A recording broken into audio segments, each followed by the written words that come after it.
Hello, everyone. How y'all doing this Friday evening? This is the Club of the Man 1993, and some sad news to briefly address regarding Major League Baseball this past week. This happened, of course, earlier on this week, but it's been a tough week if you're a Seattle Mariners fan. Of course, the Mariners did get to a 3-2 lead in the ALCS. Unfortunately, the Blue Jays stormed back and took the series 4-3 to advance to the World Series. And then, of course, before that, on Sunday, they lost a member of their family. Well, he hasn't played in the majors for a while, but at one point, even though he didn't live up to expectations, was a highly touted prospect that came to the Mariners organization. Jesus Montero, former catcher and designated hitter, sadly passed away this past Sunday, October 19th.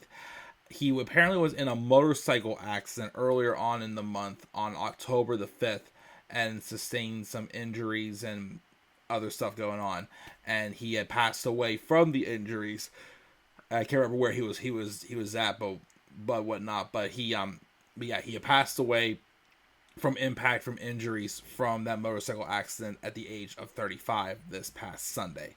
Montero was at one point a very highly touted catching prospect for the New York Yankees. I think at one point in his class, he was number 3 behind Mike Trout and Bryce Harper.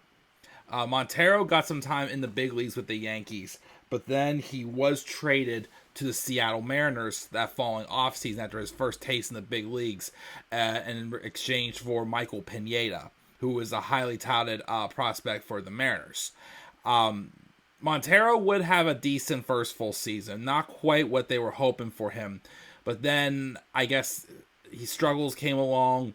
He then eventually did get suspended twice. The first time after he was named in the Biogenesis scandal, and then he eventually was suspended a second time, I believe, while he was in the minors. He had played a couple seasons with the Mariners, not too long, until he found himself back in AAA. I believe he was a AAA All-Star at one point when he went back down to AAA. But he played in the Blue Jays and the Orioles AAA system, but he never found it back to the big leagues. He played in a couple other international leagues until I think 2021 was when he wrapped up his baseball career. Again, he definitely was a highly touted prospect, didn't live up to the expectations, and unfortunately some suspensions kind of hurt his legacy a little bit as well. But so this is definitely a tough loss for sure, as myself and other people did have high hopes for Jesus Montero as a baseball fan when he first came up to the big leagues. It did not happen, but again, this is still a man who lost his life. Again, just 35 years old. That's only 3 years older than me. And, it's definitely for sure a heartbreaker. So my thoughts and prayers to the Seattle Mariners and New York Yankees and the Montero family during this difficult time. Again, Jesus Montero, former Major League catcher and designated hitter, passed away this past Sunday after injuries from a motorcycle accident at the age of 35.